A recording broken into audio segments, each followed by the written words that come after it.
totally controversial take that nobody has agreed with before. JoJo's Bizarre Adventure, well, it's pretty good. Why are you all booing me? I'm right! I think JoJo's has gotten kind of a bad rep over the years, due in part to its, special fan base, but that shouldn't detract from the actual quality of the content here. JoJo is fun. Your mom is fun. My mother is a beautiful woman. Listen, it's not my fault I'm here doing this, okay? I could have been making a video on Dragon Ball, or more relevant things like Among Us and Friday Night Funkin'. And yet here I am talking about the Handsome Men Posing show. You can tell it's peak fiction by the fact that I question my sexuality while watching. Listen, I didn't choose this life, okay? It chose me. Picture this for a moment. It's 2015 and I'm a senior in high school. Despite being so close to graduation, I was still relatively immature.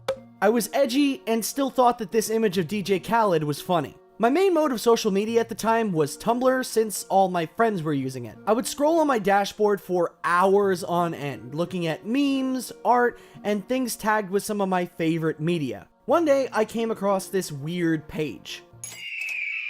Oh wait, no, hold on. Ah, there we go. I found this strange post containing a GIF from an anime I didn't recognize. It pictured this guy with wavy red hair almost seductively licking a cherry. It gave me a good laugh, so I hit the reblog button in an effort to share it with my friends and then proceeded to forget I saw it. The next day, I received a message from one of those said friends about the post. It read something like this. Hey man, I saw that clip you reposted. You watch JoJo? To which I then responded, what's a JoJo? Little did I know at the time, but this question would cause me to spiral into making one of the worst decisions of my entire life. The decision to watch JoJo's Bizarre Adventure.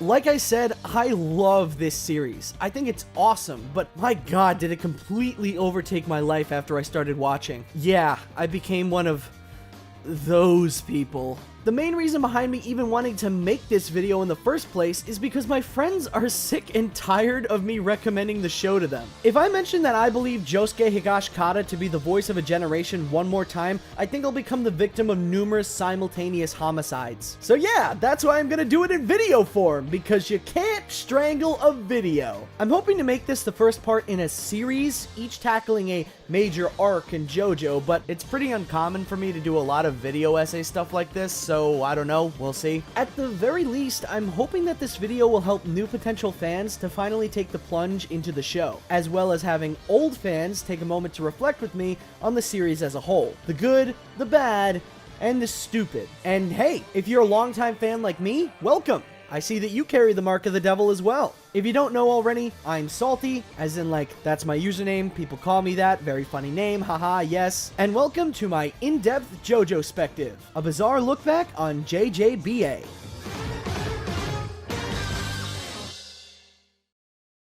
JoJo is an interesting case in comparison to other major anime and manga, as it's split up into clear parts. Like, legitimately, each major arc in its story is split into things called parts, like Part 1, Part 2, Part 3, etc. And with each part comes an interesting new scenario and characters. Where will JoJo's adventure take them next? What kind of characters and locations will we see? How about the expansive Wild West, or maybe a quaint small town in the suburbs? Or how about just jail? I like that one. Jail is always fun. You know, masturbation. So, for the most part, I'm going to format this video similarly to how I personally discovered JoJo. While I'll try my best to avoid spoiling you too much on what the future holds as you watch or read through, expect some basic spoilers for Part 1. I mean, like, let's be real here. How can I talk about Part 1 without bringing up the story? It's like having a sandwich without the bread. But on the topic of spoilers from later story arcs, I wouldn't worry all that much. Most of the time, JoJo spoilers will make absolutely no sense out of context anyway, and will more so fuel your interest in getting deeper and deeper into the series due to how weird some of these are. Like this panel. what is this? Though before getting into the nitty-gritty of this video, we have to first ask ourselves the same thing I regretfully asked that fateful day I took the plunge. What is a JoJo?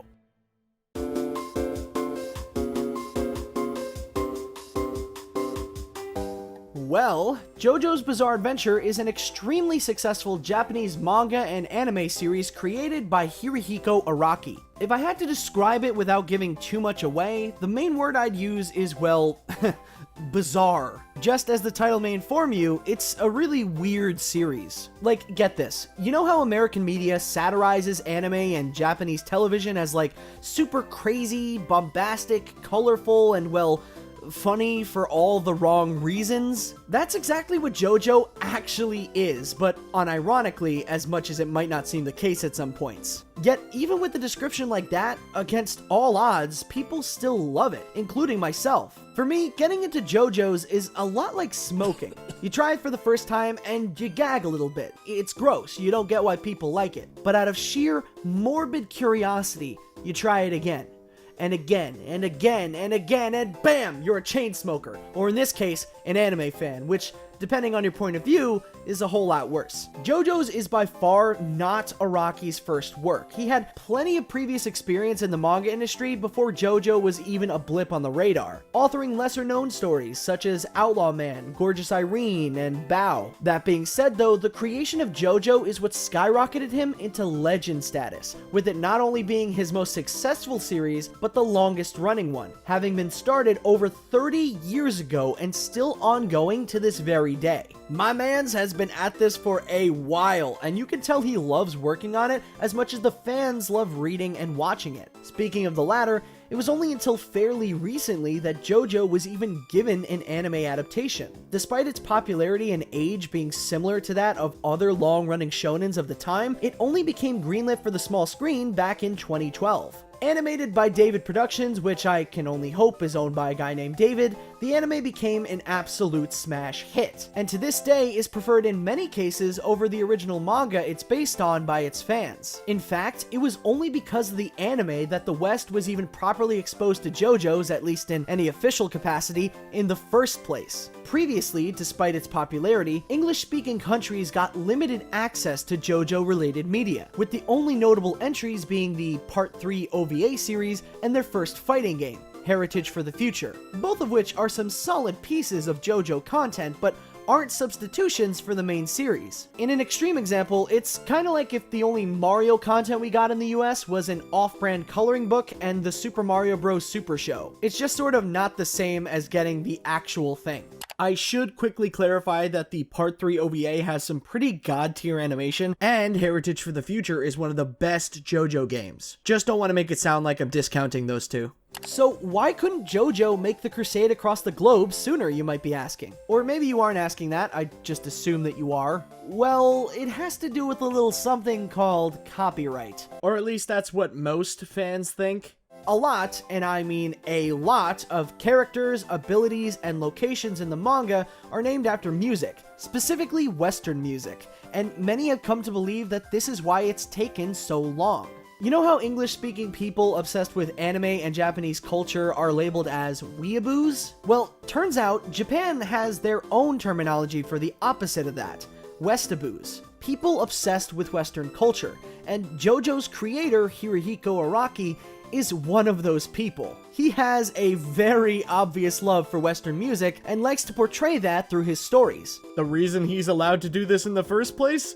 Fuck if I know. I'm pretty sure it's because it's hard to enforce copyright internationally, but I could be wrong. Copyright is weird and stupid, dude. I hate it. What started as a few simple references here and there became a staple of JoJo, with nearly every character having some sort of association with music. For God's sake, he even references fucking Snoop Dogg at one point. You know, funny haha weed guy. People have theorized that many publishers were probably afraid to risk any legal action through so many blatant references to names of artists, bands, and songs, as any form of lawsuit could cripple them financially. In one infamous example, a video game covering its 5th story arc, Golden Wind, was set to release in North America sometime around 2003. In the game, one character's ability was named Gold Experience, a direct reference to the Prince album named The Gold Experience. While it isn't confirmed, many fans speculate that Prince and their legal team really didn't like the blatant references to their work and actively prevented the game from being released outside of Japan. Meaning that for a long time, the only real way to play this thing was to learn Japanese, fly to Japan,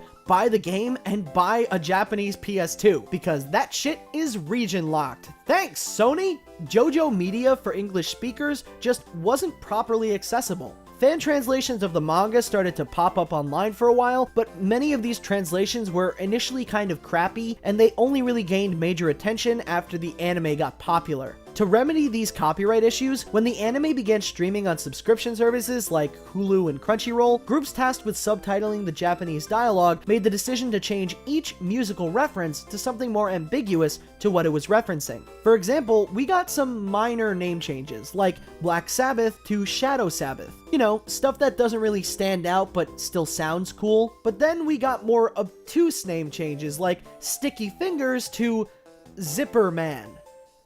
Fucking Zipper Man. These sorts of name changes were later incorporated into the English dub of the show, but we'll get to all that later. I guess the main point here is that Sonic had a hard time transitioning into 3D. Jojo had a hard time getting localized in the West. Damn Freudian slips. So, with all that preliminary info out of the way, what is Jojo about? Or more specifically, what is part 1 of Jojo about? Liverpool, England, 1868. A couple stumbles upon the wreckage of a recently destroyed carriage as they happen to be walking on a road nearby. This husband and wife are scavengers and see it as a clear chance to steal anything valuable from the presumably dead family that had fallen to an ill fate. The woman hears something stir from the carriage softly as they approach, with her discovering that a lone child had survived the crash unscathed. The husband, however, pays no mind to this, as he's too busy looting a nearby corpse that had fallen out of the wagon. At least, what he thought was a corpse, as before a second's notice, the body moves. He's alive, and his name is George Joestar. George mistakenly comes to the conclusion that this man by his side was trying to save his life, and not rob his cold body blind. This misunderstanding causes him to grant the man a spur-of-the-moment favor as a token of his gratitude. This filthy-looking man, the thief, is named Dario Brando, and he single-handedly and unknowingly causes the entirety of the plot of Jojo to even happen. So down the line, as we get deeper into the story, be sure to keep this dirty hobo in the back of your mind, as it's all his fault. Even so, this story isn't about him. It's about the crying baby in the carriage. It's about George's son, Jonathan Joestar, otherwise known by his nickname, Jojo.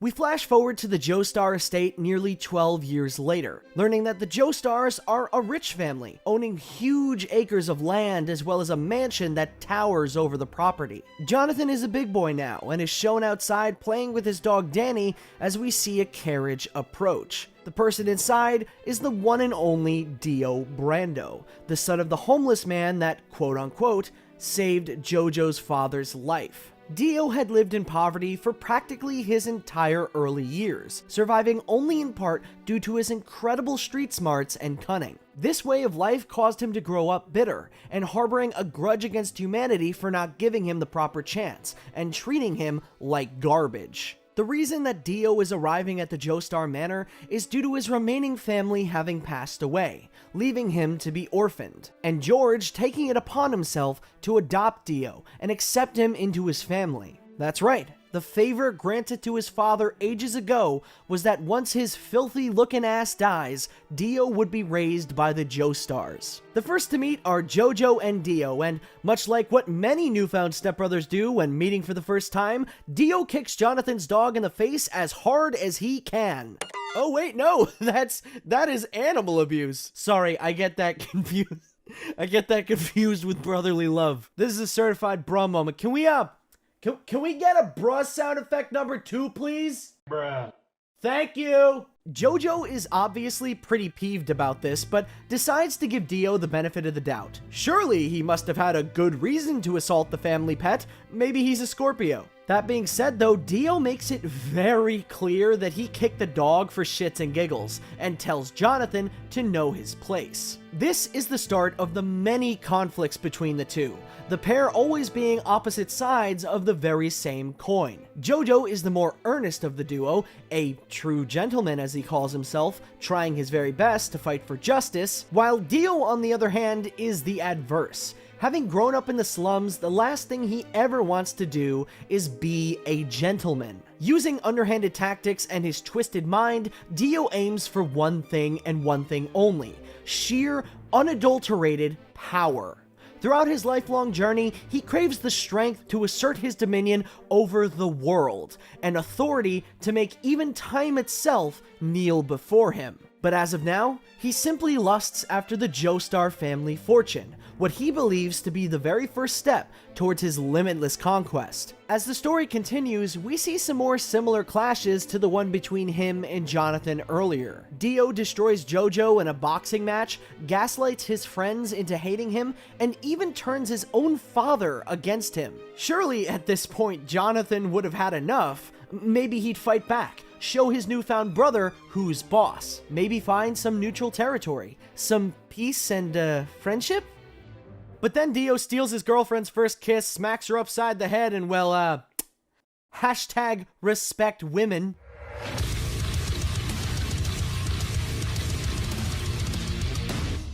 After a beating like that, despite what you might think, Dio gives up. He respects Jonathan for standing up for what he believes in, and the two find some much-needed common ground. Psych! Of course not! He reacts in a much more reasonable way.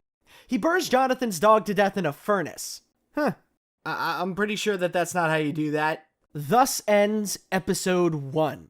Yeah, that's right. Everything I just summarized happened all in one episode. Most of them are like this actually, packed to the brim with content. And it's because of this that over time, it shifts and changes so much episode to episode, season to season. More so in the first 2 parts, but it still applies later too, in my opinion. Judging by what you know so far, you probably would have never guessed that this series features ancient vampires, pasta that cures your constipation, and Mickey Mouse. But that's what's so great about this show. You never know what you're gonna get. Like I said, Jojo is constantly moving and evolving in more ways than one, especially in writing, style, and design. But we'll talk more about that when we get to part 2 onwards. For now, let's just keep focus on part 1. As you can probably tell by my quick summary of the introduction, JoJo's Part 1 is a period drama that focuses on the sibling rivalry of Jojo and Dio. Well, that is of course until Dio comes in contact with a magical stone mask that turns him into an immortal vampire. Oh, did I mention that? That happens. Trust me, you're gonna want to buckle in for these next couple of bits. So a couple of years passed and Jonathan and Dio are rugby players now, and more specifically, rugby players who are graduating college. Or maybe it's high school, I don't really know. But come on man, you cannot convince me these guys are high schoolers. Look at these thick-ass motherfuckers. You see, in a strange twist of fate, Dio discovers that one of the Joestar family heirlooms, a stone Aztec mask, shoots tendrils out of its back that pierce the brain of anyone who wears it when it comes in contact with blood. Upon learning about all this, Dio's plans of inheriting the Joestar fortune take a much darker turn, as instead of waiting on his newfound stepfather to die so he can steal his money, he plans to use the stone mask to kill him, as it leaves behind zero evidence that could potentially link him to the deed. Even so, Jonathan is already hot on Dio's paper trail, discovering his plans bit by bit, and learning that Dio's father didn't originally die due to natural causes, but foul play. Poison. The same poison that is keeping Jonathan's father, George, sick, bedridden, and defenseless. It's also at this point that Jonathan meets and befriends a street thug by the name of Speedwagon. The way he befriends him, you ask? By kicking his ass. Dude, I want to become friends with my mugger? What the hell? Speedwagon doesn't really contribute much to the plot besides being a commentator for some future fights, but I just thought I'd mention him because I think he's neat. And despite being pretty much useless, he has a special place in my heart for being an absolute doofus. Here's to you, Speedwagon, you beautiful bastard. Distraught by this whole situation, Dio decides to go out drinking, as he fears it may be his last night as a free man. Inebriated, he ends up bumping into some rowdy old men who taunt him mercilessly, calling him out on how much of a drunkard he is, and ironically, showing him how much he ended up becoming just like his failure of a father. The realization of this pissing him off more and more until he snaps and decides to test his stone mask on a living being for the very first time, on one of the older men who had made the mistake of heckling him. Once activated, Dio learns that the mask doesn't necessarily kill its wearer, but instead inexplicably turns them into immortal vampires, and after a close call near sunrise, he heads home with a new scheme in mind. Before we keep going, quick critique about this revelation that I want to come back to later. In the anime, there is barely any sort of foreshadowing that the mask does anything like this. I mean, sure, the camera seems to linger on it a bit too long sometimes, and it pops up more than once, but there is no indication that it's magical at all. The only thing we see it can do is shoot spikes out of its back. When I first watched the show, I definitely figured that it had some sort of significance, but not like that. This becomes a whole lot weirder of a narrative decision when you realize that the manga actually has a scene in its opening pages that super clearly shows that the mask has magical powers. I'm unsure why this wasn't present in the anime whatsoever. You could say that it was cut for time, but like, the scene is legit less than a couple of pages in the manga, and works as a really good hook for the story. Then again, without this scene, the stone mask's powers are a lot more surprising, which is what I think they were trying to go for, but I personally feel the show would have benefited more from adapting the scene. So yeah, the stone mask can turn people into vampires. Bleh, I want to suck your cock. When Dio arrives back at the Joestar Manor after all the shenanigans, Jojo and company are waiting to ambush him with the police as he arrives. Dio, remaining cool-headed, stabs Jonathan's father and uses the power of the stone mask on himself. This, ladies and gentlemen, this is where the real plot begins. Now, as a powerful, immortal crime against humanity, Dio no longer seeks the fortune. He seeks the power I had brought up earlier. The strength to claim his hold over the entire world, eradicating those who may stand in his way. Speaking of people who stand in Dio's way, Jonathan, he stands in his way. Also, all these police officers. Fuck the police, come straight from the underground. But even with all that, after a vicious fight, Jonathan still finally defeats Dio, but not without critically injuring himself in the process and, setting fire to his childhood home. Oh my god, Jonathan cannot get a break, holy shit. Now, with his house burned to a crisp and his father having passed on, all he has left is Speedwagon. But if we're being real here, Speedwagon has a big enough heart to do the loving of like 5 families, so Jonathan will probably be fine. After reuniting with his childhood love interest, Irina Pendleton, who helps nurse him back to health following the fight, Jonathan meets an enthusiastic Italian man on his morning walk. It's me, Mario! Here we go! Though of course, this isn't your average Italian man. This is William A. Zeppeli, a martial arts master. The reason he's here is to inform Jonathan that he done messed up, that Dio is still alive, and that the only way to truly defeat him is through a martial arts form called Hamon, or in some cases, the Ripple. Hamon is the main fighting style in early JoJo, and is, as the show states, a martial art that focuses on meditative breathing forms that channel a similar energy to the sun through your body that you can use to disintegrate vampires. So in short, it's basically magical sun karate. I don't know, man. Like I said, JoJo is weird, and part 1 moves very fast when compared to later story arcs. Some people may call it rushed, but I would call it eventful. Things move at such a fast pace that it's hard not to get into it. If one part of the story bores you, then there is no need to worry, my friend, because Phantom Blood will not dwell on it all that long. And it's this pure momentum of its story that really makes you appreciate the time taken to develop and get to know characters later on in the series. Compared to the rest of JoJo, Phantom Blood's cast is largely built on one-note characters. Jonathan has no real emotional conflicts or flaws, making him the literal definition of a Mary Sue. Dio's main character trait is that he's evil, and Irina's just girl, because story need girl. Given the future context of where the story of Jojo goes, there's a reason for Jonathan to be portrayed as a one-note, be-all, end-all good guy, to serve as a model for other characters to be compared to later. Though in an isolated environment, Phantom Blood's lack of character depth really hurts its quality. It may be the shortest arc in Jojo at only 9 episodes, but that doesn't give it an excuse to make its cast of characters undefined and boring.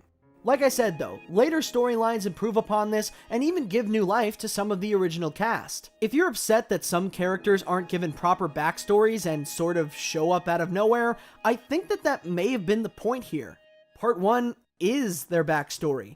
In Part 2, characters don't need to flash back to their past to clarify their motives, since, for the most part, you've already seen their past. Previous parts of Jojo build a foundation, a history for parts going forward. Watching Phantom Blood is a lot like watching the first Iron Man movie in the MCU. Not because there are any sort of similarities in their casts, but mainly because both are a simple piece of a larger, grander story, used as a stepping stone to develop and improve on later arcs, with both being even better watches with future context of the rest of the series. The events of Phantom Blood are the classic good versus evil type deal, and are simply used to tell a short story and set the stage for whatever the future may hold in this universe of characters. For the people in the Jojo world, the story of Phantom Blood can be seen as one of legend, like a folktale being told to children before they go to sleep. Or at least that's the context I like to give it. Though this is more of a justification through its context in a larger narrative and not a defense for it. Does that make sense? I'm probably not making any sense. Forget what I just said. Here's a picture of a funny monkey.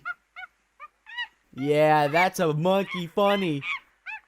I will now use this funny monkey to transition into talking about the fights. Segues are my passion.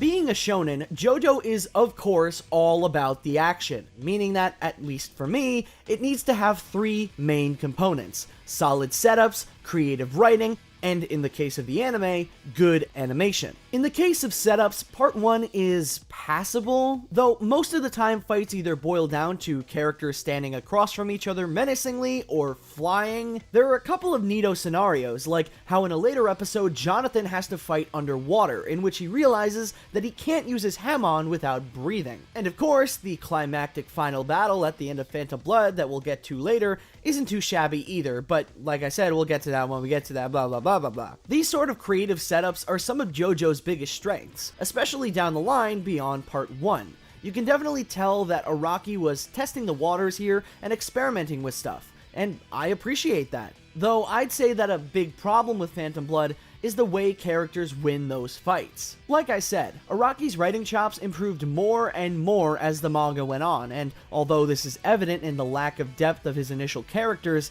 it's even more obvious in how he writes his fights. A big part of later Jojo is using one's excellence or expertise to outsmart their foe, but in Part 1, all Jojo has to do to win is punch harder. And I'm definitely not trying to say that other parts of the series don't suffer from this as well at some points, but it's definitely most prominent in Part 1. The usage of Hamon is pretty limitless too, being used as a deus ex machina more than once. One of my favorite examples of this being this scene right here, where Jonathan and the gang are being chased by a powerful member of Dio's undead minions named Tarkus. Being overpowered and backed onto a cliff, the group need to think up a way to escape unscathed and fast. So, what exactly is the creative solution that they come up with? Well, duh, they obviously use their Hamon to glue a bunch of leaves together to make a hang glider. Wait, what?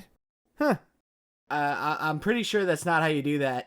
Hamon doesn't really have any clearly set rules, and that becomes increasingly clear the more it's used. It becomes less of a martial art style and more of a narrative tool, something to get characters out of precarious situations in really obtuse ways. Like, in my opinion, don't put your characters in a compromising situation if you can't think of an idea to write them out of it in a clever way that actually makes in-universe sense. Some of the coolest writing ever comes from establishing clear rules for your narrative early on, yet still coming up with creative solutions for problems that follow those same rules. Essentially, you want your fans to say to themselves, dang, why didn't I think of that? Rather than, what the actual fuck, that makes no sense. Once again, this is a problem that is addressed by Araki in later arcs, but its existence in Phantom Blood really does hamper my enjoyment sometimes. The absurdity of it isn't even played off as a joke in part 1 either. Yeah, that's right, this leave hang glider is taken very seriously.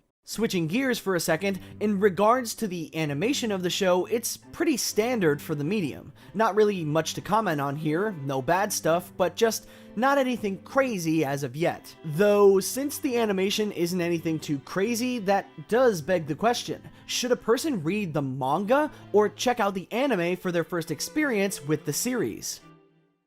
Well, the anime and the manga are both pretty good in their own right. They both represent the same core story and characters without really deviating too much from each other, so the content you're getting is pretty much the same across both, but the way it's presented is pretty different at times. The anime, although a fun watch, does remove a couple of interesting scenes. Well, I say interesting, but the importance of these can range from that cut segment of the stone mask I discussed earlier, a scene that could have properly foreshadowed later story beats, or this scene of Jonathan crying and eating chocolate in his bed like an absolute savage. No idea why this scene was cut, very important. Though besides all that, I would still recommend the anime more. I hate to be the bearer of obvious news, but yes, the art in this 30-year-old manga has aged pretty poorly. I know it's still pretty early into the series and Araki was still trying to find his footing, but come on man, I like my boys big and beefy, but seriously, what is that?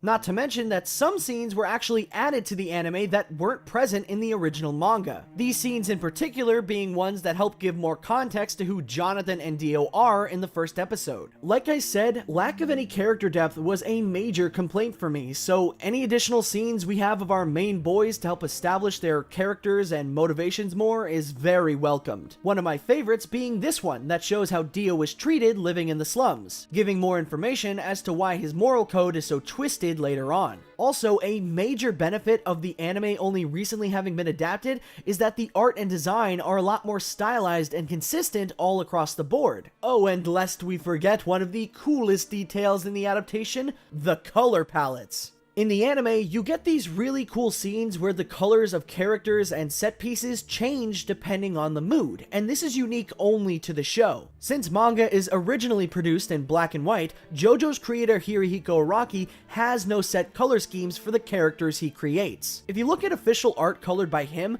no one character has the same color scheme throughout all of their appearances. So David Productions took this trend in Araki's art and incorporated it into their adaptation, with various hues and color schemes they switched to being direct references to promotional art and designs by its original creator. A YouTube/Twitch streamer by the name of Funk has a really good video dissecting the anime's usage of these color palettes, so I don't want to reiterate his stuff too much, but it's really cool. The color swaps add impact to scenes, reinforce themes, and generally just look dope as hell. Speaking of stuff that's dope as hell, the JoJo's anime has something that its manga couldn't ever possibly have: a badass opening animation.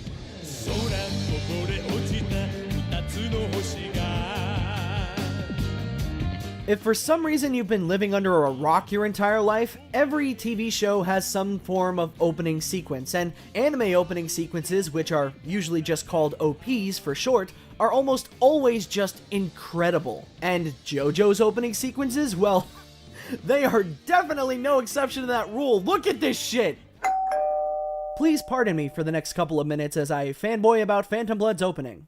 I think that everyone can agree that pretty much all JoJo OPs are just mwah, just beautiful. The opener for part 1 is interesting when compared to the anime itself because it's animated completely in CGI with cell shading. Before JoJo, I'm gonna be honest, I was not a big fan of 3D television animation like this, but my god, the Mad Lads did it! They actually changed my mind! This shit looks fantastic. And the theme song, oh my god, Sono Chino Sadame slaps. It slaps so hard, it gets me so pumped. You never skip a JoJo's OP when starting up an episode. Streaming services like Netflix may have that nice little skip intro button, but pushing that shit on Sono Chino Sadame is straight sacrilege. It's like the secret 8th deadly sin. Press that button, dude, and you are going straight to hell. I'll make sure of it. And it isn't just the music that slaps, it's the visuals. Like I said, these intros single-handedly made me change my mind on television CGI animation because, like,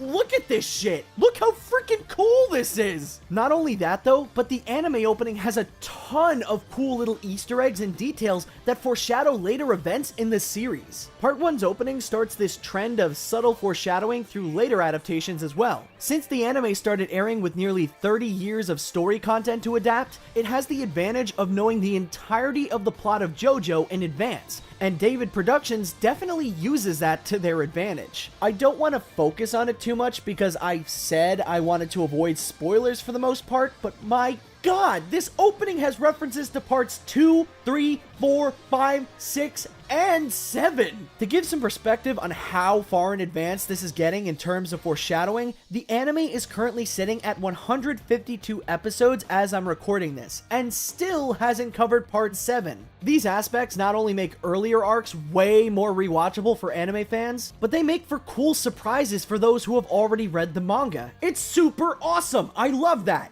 And oh my god, how could I forget about the ending credits? I definitely cannot play the audio here, but all of JoJo's ending sequences are accompanied by fully licensed Western music. Remember what I said earlier about how Araki is a huge Westaboo for music? Well, in the anime, the ending music for each part is the same music he listened to when he was originally writing that given arc in the manga. During the production of Phantom Blood, he was listening to a lot of music by the band Yes, so the choice of music for Phantom Blood's ending credits is Roundabout by Yes. It's so freaking cool, and I'm sorry for flipping out so much, but this is just something I absolutely adore about this series. The anime adds so many little bits of flair that weren't needed, but were absolutely appreciated, and make JoJo's stand out much more amongst the sea of other content like it. Plus, the voice performances in the show are pretty good overall, and you obviously won't be able to experience those in the manga. Although it can definitely be a bit hit or miss at some points, which brings us to the age-old question.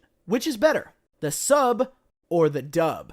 Now, this may come as a surprise to you, but I'm of the opinion that subs and dubs are both more or less perfectly acceptable ways of watching a foreign show. I know that there are plenty of people out there that loathe dubs with a burning passion for whatever stupid reason, but I feel like that anger is misplaced. Listen, sometimes when I pop open a show, I don't feel like squinting at my TV in complete silence trying to keep up. Reading is for nerds, and sometimes I want to pretend that I'm not in a fucking literary class in middle school. And come on, some people are just straight up not able to read subtitles. Maybe they're hard at seeing, or they're folks with reading disabilities. Are you saying that these people aren't allowed to enjoy anime? Eat shit, asshole. Fall off your high horse. Though I'd say for the most part that the hate for dubs really only comes from one word: interpretation.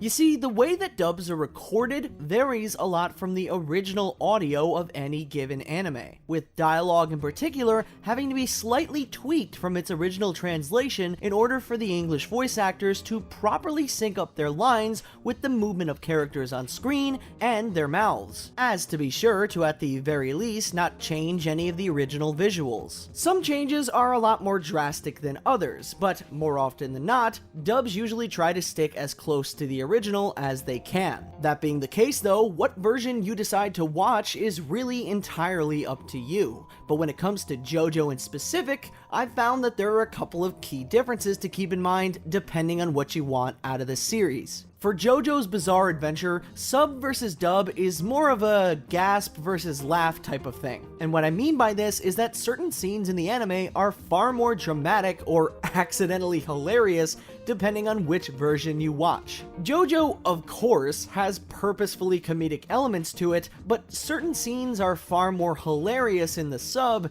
than they are in the dub. As an example, check out this clip from episode 3. In this scene, Jonathan and Dio are having a dramatic fight to the death in their burning childhood home.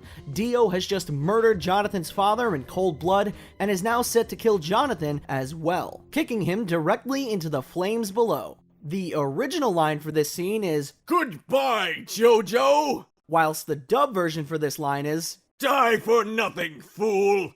For comparison's sake, I want to play the latter first. In the dub, this scene is played super serious, following the intentions of the original script's tone. Die for nothing, fool! But in the sub, the scene has a slightly different mood. Get back, Jojo! See what I mean?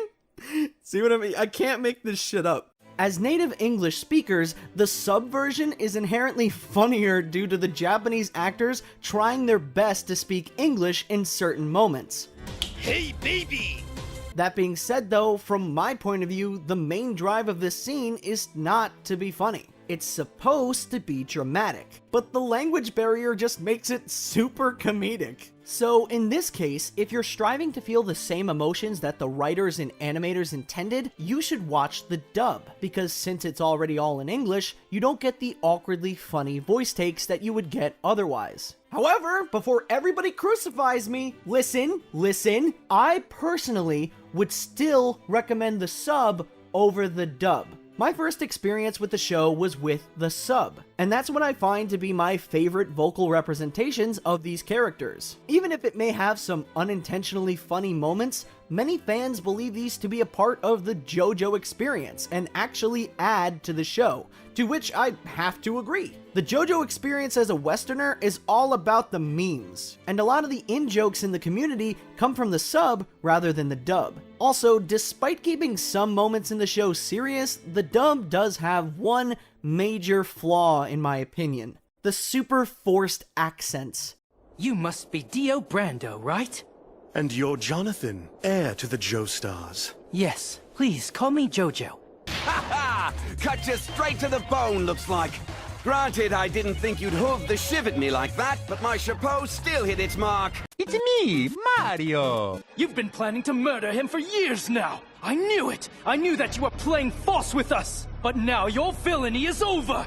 Like, okay, I get it. Giving the characters British accents makes sense on paper. The story does take place in England, so the English production crew has the chance to sort of sprinkle in this extra bit of historical accuracy. But in my humble opinion, it's super forced and doesn't sound natural at all. It might be because I watched the Japanese version first with no accents, but yeah, I'm not feeling this. Even if it's not geographically accurate, I wouldn't have minded at all if they just did American accents. I mean, this was recorded in America after all, and it shows. Future dubs of the series beyond part 1 don't have this issue that much, but I just thought I'd bring it up because dang, it sticks out like a sore thumb here. On the other hand though, I gotta give major props to Patrick Sates, the English voice actor for Dio. His performance is a major highlight for me, and in some cases even rivals the original Japanese actor's performance of the character in both intensity and volume. All in all, I would still personally suggest the sub,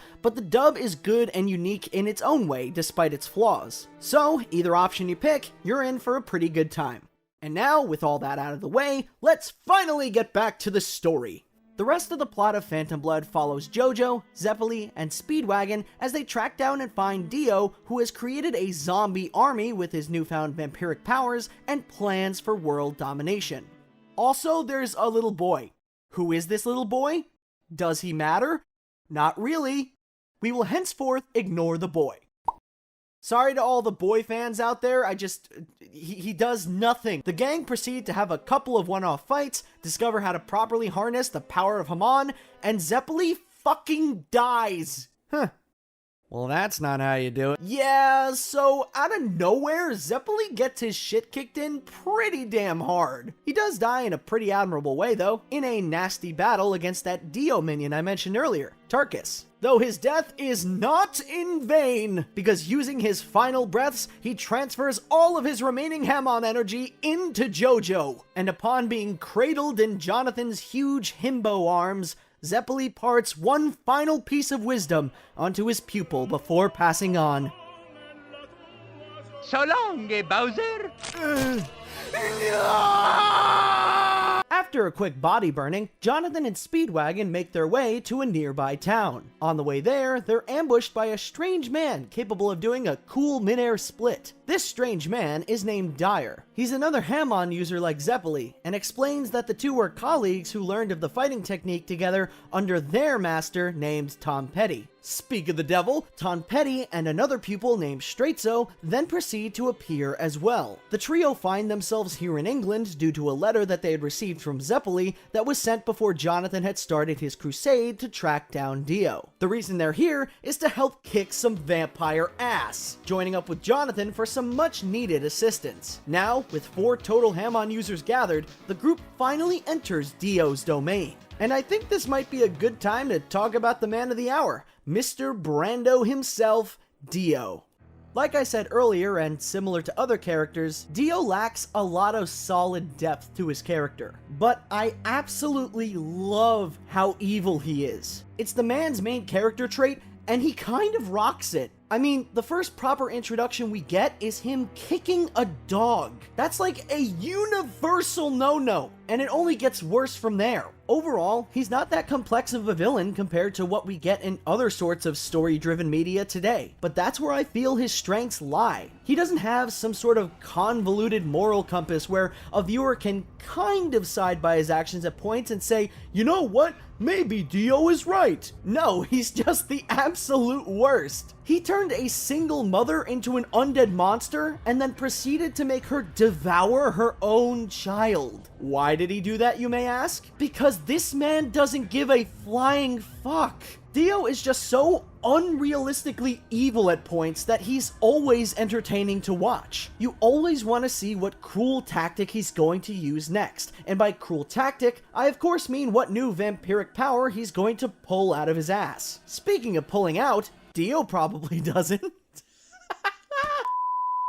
I'm very serious when I say this.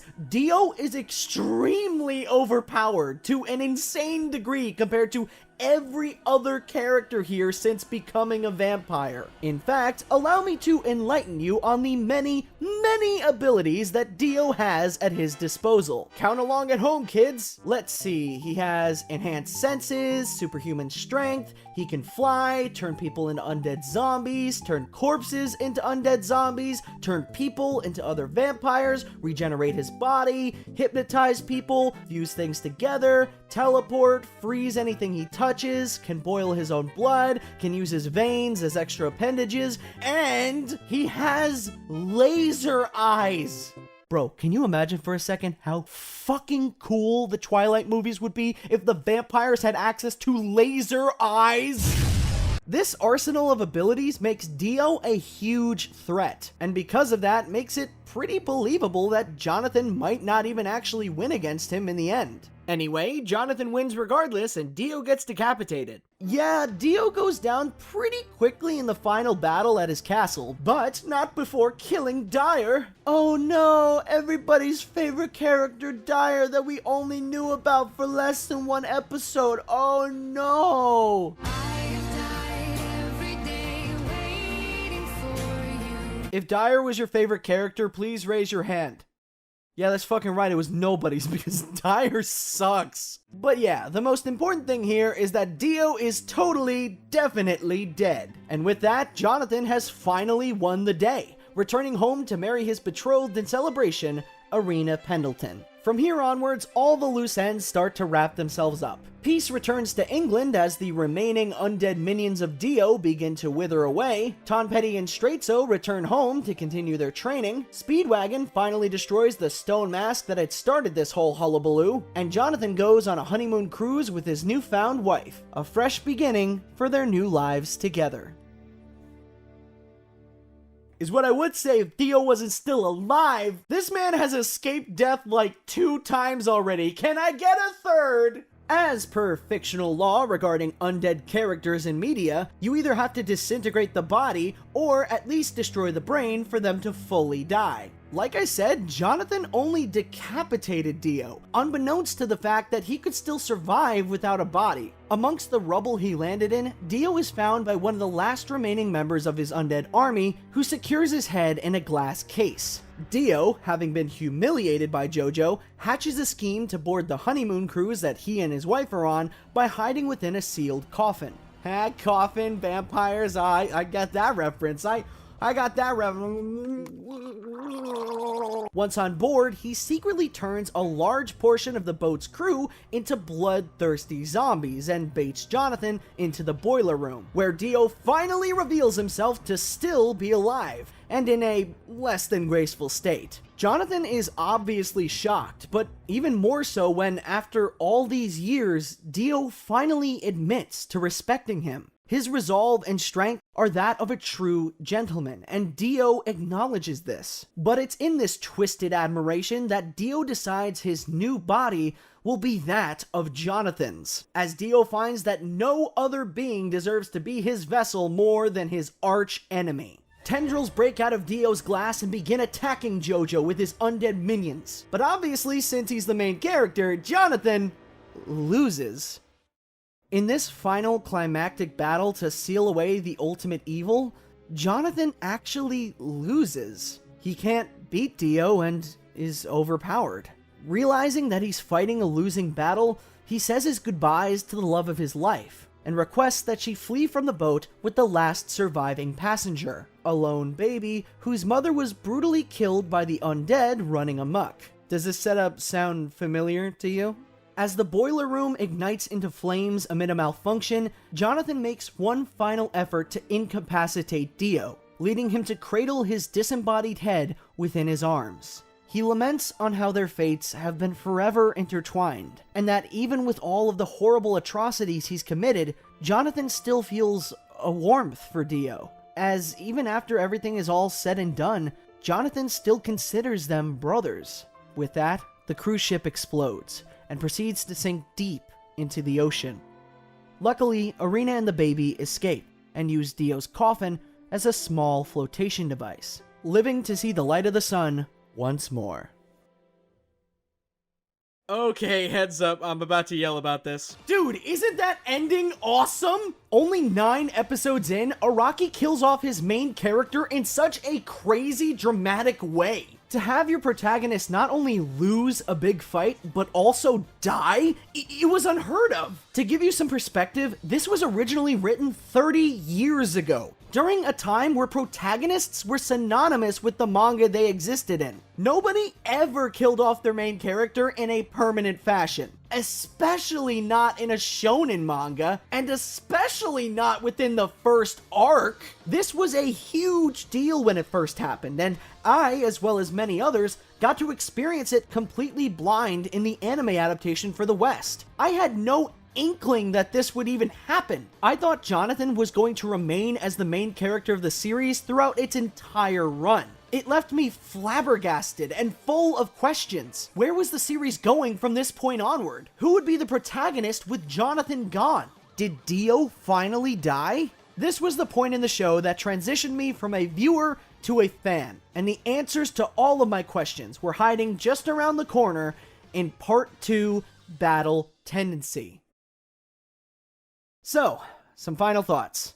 Looking back as its own piece of media, Phantom Blood isn't super remarkable, though, as I've said, its importance grows when more so viewing it as the beginning of a grander narrative. On its own, Phantom Blood can be kind of interesting, as its greatest strength lies in the fact that it's a story of a relationship between two brothers. Vampiric abilities and martial arts aside, it's about the brotherhood of two people who have come from entirely different worlds, how those worlds shape the people they would become, and how they have shaped each other. And even though Jonathan and Dio are pretty clear-cut individuals, it's obvious that their interactions are the focus here. The dichotomy of the infinitely good guy and the infinitely bad guy, and how that relationship plays out with certain conditions sprinkled in. It does suck that because of this, so many other characters are shafted or put to the side. Some of them would be developed later in upcoming arcs beyond Phantom Blood, but for the most part, characters like Dyer, the Boy, or Barry the Slinger are all just throwaway characters at the end of the day, only servicing to progress the plot or illustrate the power of main characters. This focus on the main duo doesn't have its own uneven footing, however, as overall Jonathan is a pretty passive and reactionary character in comparison to Dio. This makes for a less interesting lead, and one that is shown to have a pretty bland personality, all things considered. Besides his vague goal of becoming a true gentleman, being a good guy isn't really a character trait. In comparison, although pretty basic, Dio's personality of being an evil bastard is played up so much that he's always a pleasure to watch. Instead of being reserved and reactionary like Jonathan, Dio is bombastic and comically villainous. His involvement in the two's relationship is definitely the highlight here. Pacing-wise, Phantom Blood's 9-episode run starts very eventful, with its first 3 episodes being jam-packed with content. Afterward, however, I felt the plot sort of dragged a little bit until its final episode. That's all okay though in my eyes, because man did the final episode deliver, subverting my expectations and setting up for the coming narrative in a beautifully masterful fashion. Again, you can see that Araki was experimenting and flinging as much shit at the wall as possible to see what stuck, with the finale serving as a sort of soft reset, allowing him to take future stories in a new direction within the same canon. I feel like a broken record at this point, but it really should be emphasized that Part 1 isn't really a high point of the series. The story, writing, art, and production of the anime have all gotten a lot better as they have gone on. And I think that that's something to be happy about. I'd much rather a series start out relatively okay and then get proceedingly better, rather than start on a super high note and then get increasingly worse. Overall, Phantom Blood is a flawed but fun romp through this new and exciting fictional world. If it isn't clear by now, it's a high recommendation for me.